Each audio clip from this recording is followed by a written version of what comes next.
Good morning, America. You're catching America's voice now. And we are broadcasting live this morning. If you're joining us on our website, glad to have you out there. That's great news. I see folks out there from all over the country, Philadelphia, Bethesda, Maryland. I see folks out there in, of course, hometown West Plains. I see folks out there in Little Rock. I see folks out there in Lincoln, Nebraska. I see folks out there on the West Coast in California. It looks like up and around the Seattle area. I see folks out there in the Chicago area and the upper Midwest. Got folks down there in Texas and Arizona. Folks down there in Florida. Good morning and thank you. Up looks like Maine.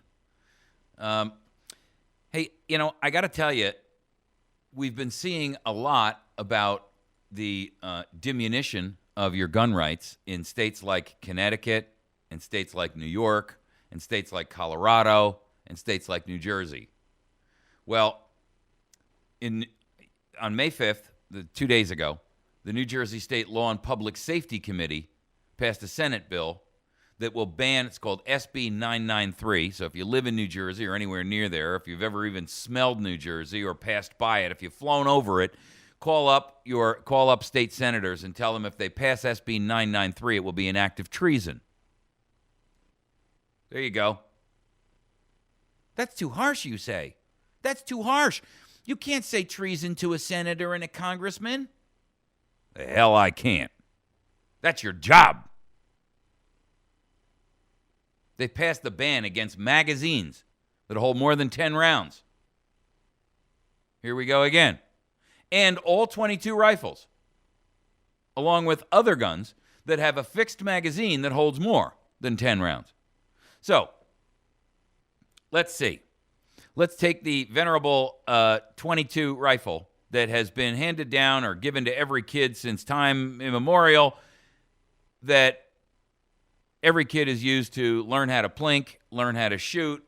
I mean, this is something that the Boy Scouts teach kids how to shoot. The Appleseed program teaches kids how to shoot with 22s.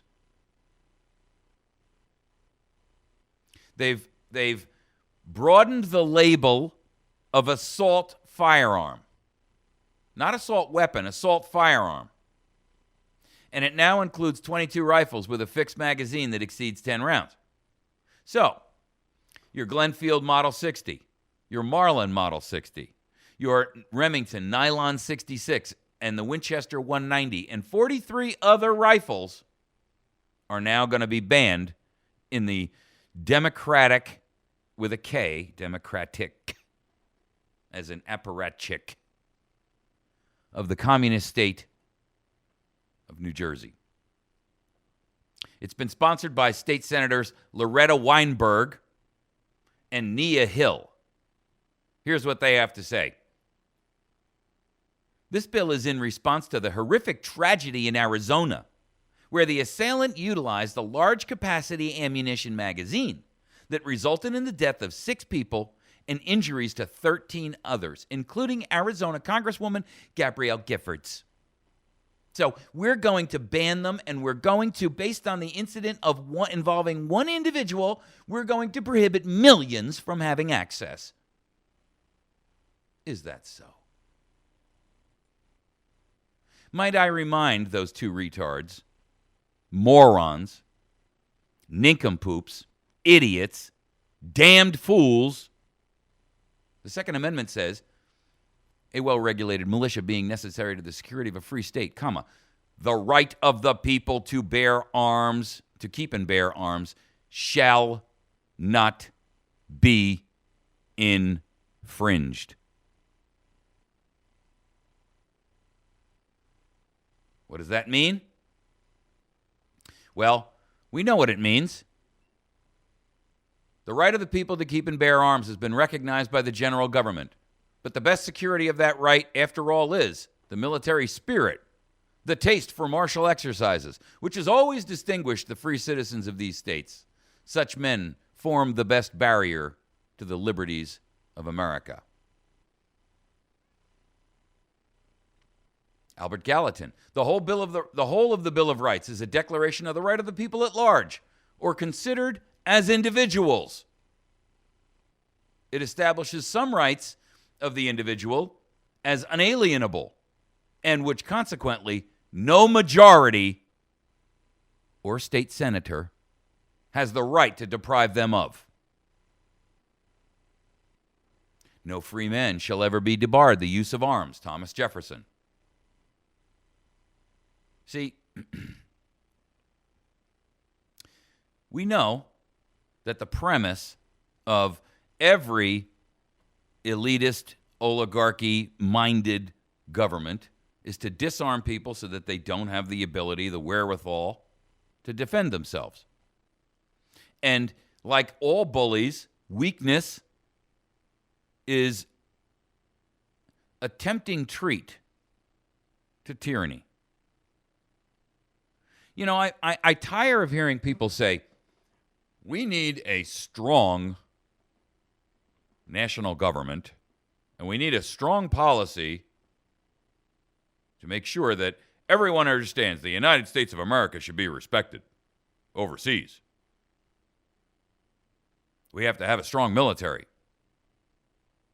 Then they turn around and say, well, I think common sense gun control does make some sense now.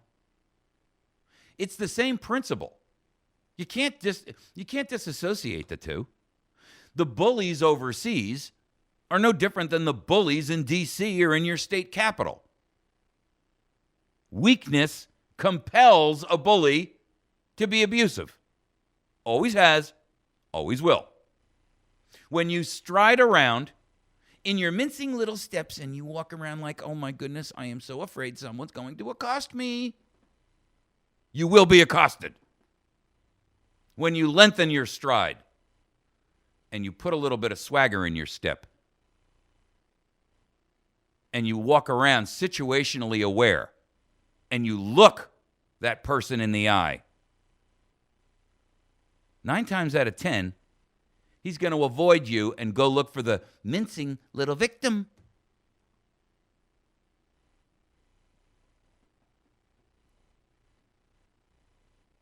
The ultimate authority resides in the people alone. James Madison. Here's the deal, folks. New Jersey's going to cave. We know they will. Because people in New Jersey, I'm going to tell you a little story. I used to live in New Jersey, just to highlight the inanity of this entire thing. I used to live in New Jersey.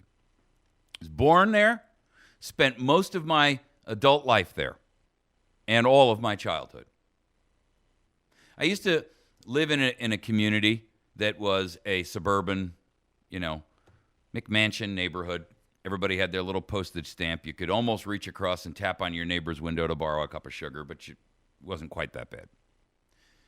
And I was always a shooter. And I had taken my son and my daughter to the range one day. And coming back, I'd walked into the entry foyer. I'd brought these rifles back, and they were in cases, but we had, 4 or 5 of them. And we brought them back. We used to go to this range that was fairly close to the house, and I'd laid them right there in the entry foyer while I was going and getting stuff in and out of the truck.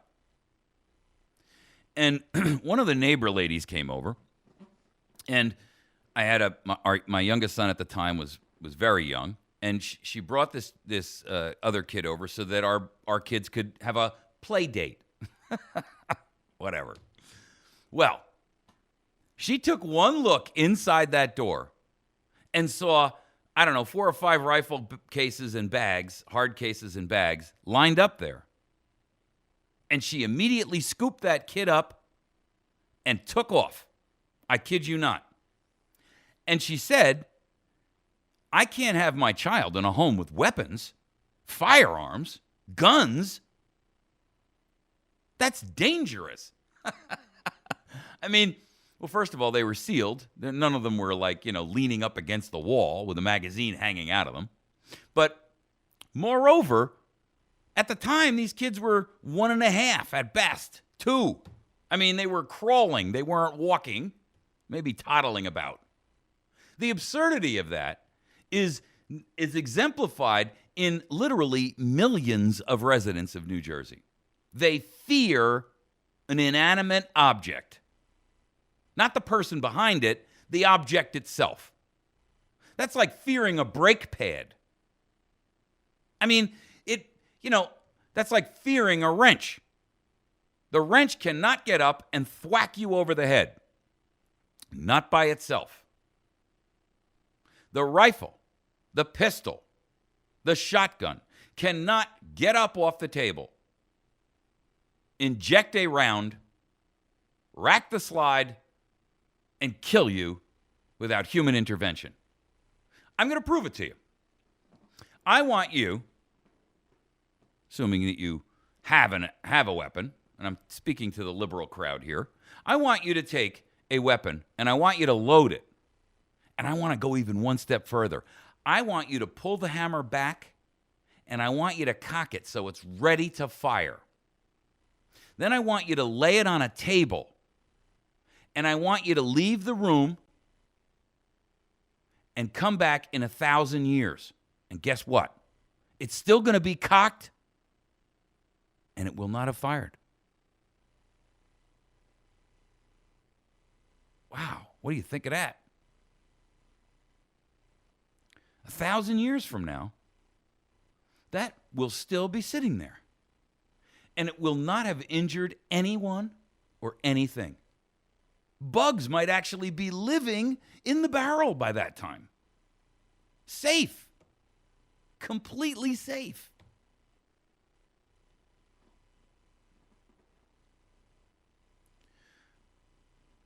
But Hillary, in a May 6th speech to the National Council for Behavioral Health, she's making a case that the gun laws are far too lenient and need to be reined in.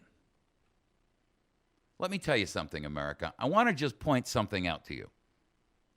Because if you ignore what Hillary's saying here, like you ignored the Obama promise to fundamentally transform the nation, well, he doesn't really mean that. The heck he didn't.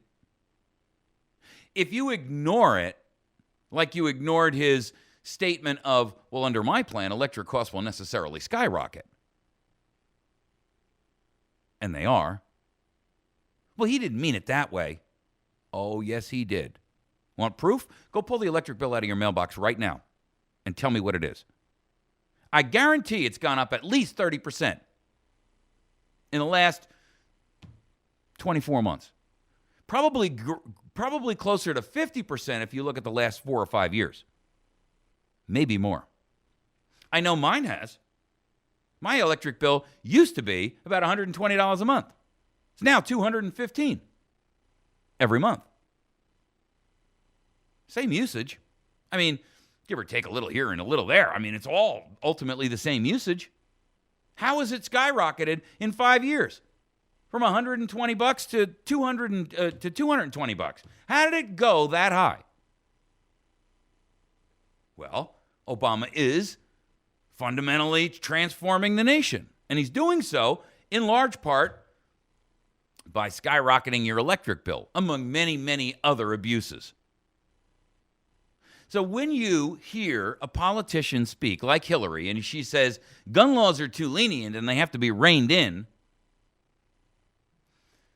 the alert flags should be flying on the play like confetti after the Super Bowl.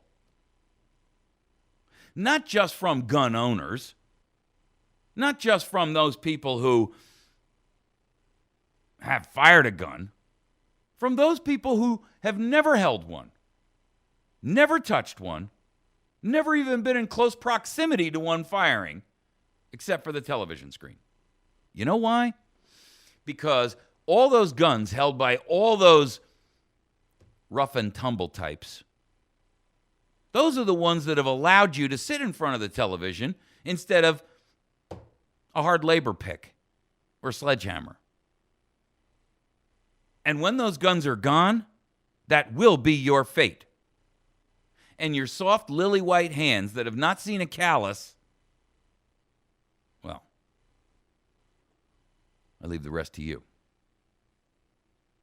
That pretty wife of yours, yeah, she'll be in another camp 10 miles down the road. Think I'm kidding? Okay. Let it be known. America ignored the alarm bells. America ignored the klaxon warnings. America ignored the air raid sirens going off in every neighborhood, in every town, in every city, in every village, in every town. The warning that said, you're losing your nation to tyranny. You're losing your nation to tyranny. You're losing your nation to tyranny.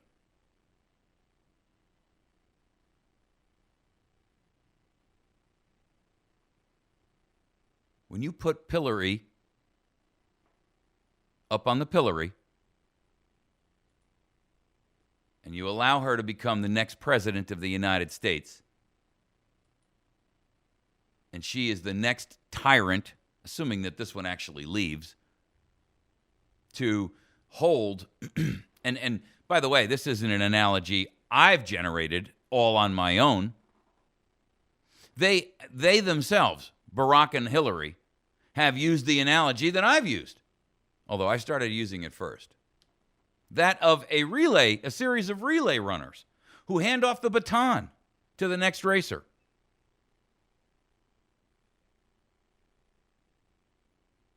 If you think for a moment that Hillary Clinton will not continue, and I got to tell you, in a more vicious way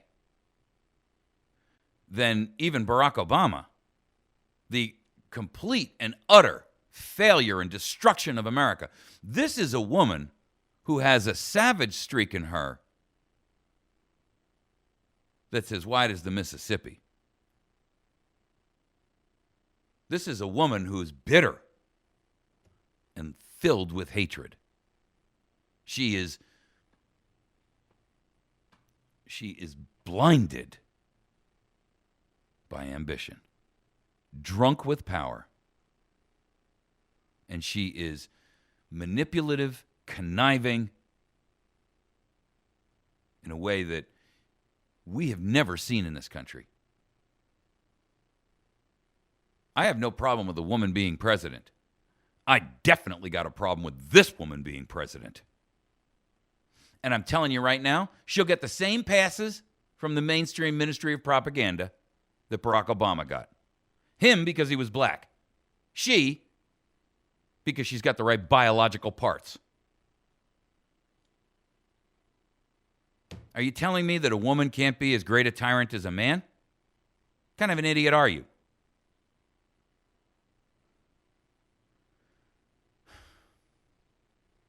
See, the problem that we have here in America is that no one takes these people on, they don't take them seriously. Well, they don't really mean that. Yes, they do. Yes, they do.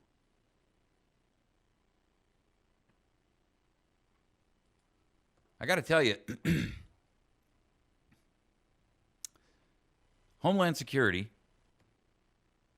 is a violation of the premise of a standing army in the United States of America. You can argue that it's not because it's made up of all these different agencies. That's not the same thing. Well, with all due respect, the Army is made up of a whole bunch of different divisions and groups too. Yes, but this is under civilian control. Well, so is the military. Yes, but these people, they don't have a military mandate. They don't? They don't? Why are they militarizing police forces all over the country? I mean, down to the small towns where, a town of 5,000 people is getting a MRAP. If they don't have a military mandate, then what's that all about? They're getting those from the Pentagon. No, they're not. They're getting those from Homeland Security. Who's getting them from the Pentagon?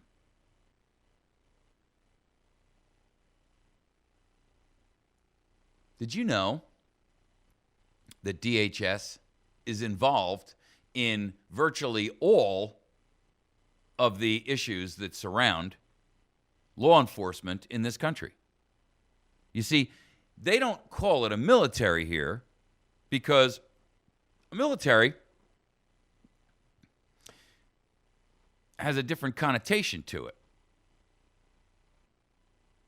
Military is intended to be an offensive tool, if you will, but always externally broadcast.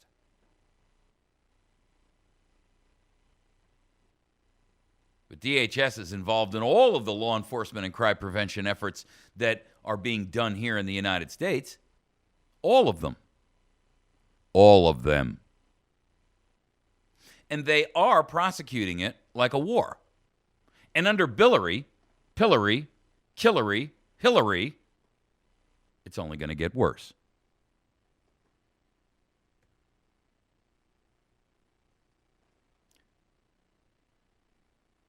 You know, there are times I sit here and I say to myself, who is not cognizant of the approaching cataclysm? Who cannot see the storm clouds rolling in? Who cannot see the lightning? Who cannot feel and hear the thunder rumbling? Who cannot recognize that it has moved closer?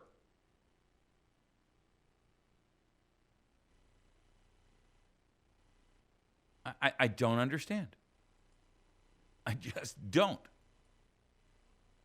Who cannot hear, smell it in the air? A storm is coming.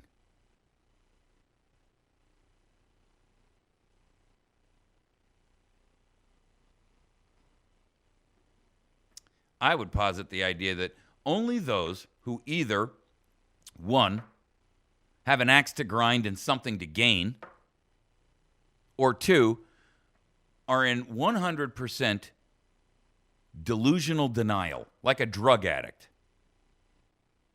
I don't know how we'd have life without law enforcement. That's because you've been indoctrinated to believe that you can't live without it. It's the same thing Marlboro's been telling you for nigh on to 100 years. But you broke that habit because you realized it was bad for you. I mean, you know, there are some things. You know what self-control is? Self-control is when you know you can do something and you choose not to. Well, in this case, it's time for us to exhibit some self-control. And just because something looks fearful to us doesn't mean that we should run from it. You see, you've been indoctrinated with fear for so long that you have lost the capacity to think, what will my life be like without this fear? What will my life be like when I can determine my own future? And people like Hillary and the Senate committees in New Jersey, they're determined to make that happen. They're determined to keep you fearful. Fearful to rise up and say, not today. Not me. Not my family. No way. No how. They could arrest me. They can. Doesn't mean that it's right. Doesn't make it lawful. I remind you that it was illegal. Or I should remind you that it was legal at one point to hold slaves. Was that right? I mean, it was legal for a master to beat them, rape them, whip them, work them, starve them. Was that right?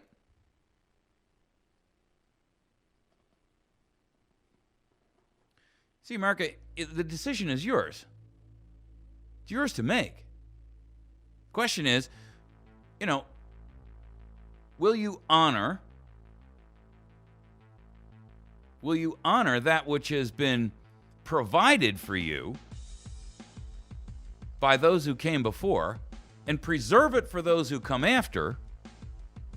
Or will you simply be the last of a long line of great Americans? You'll be the last one to hold the torch of liberty if you lay it down.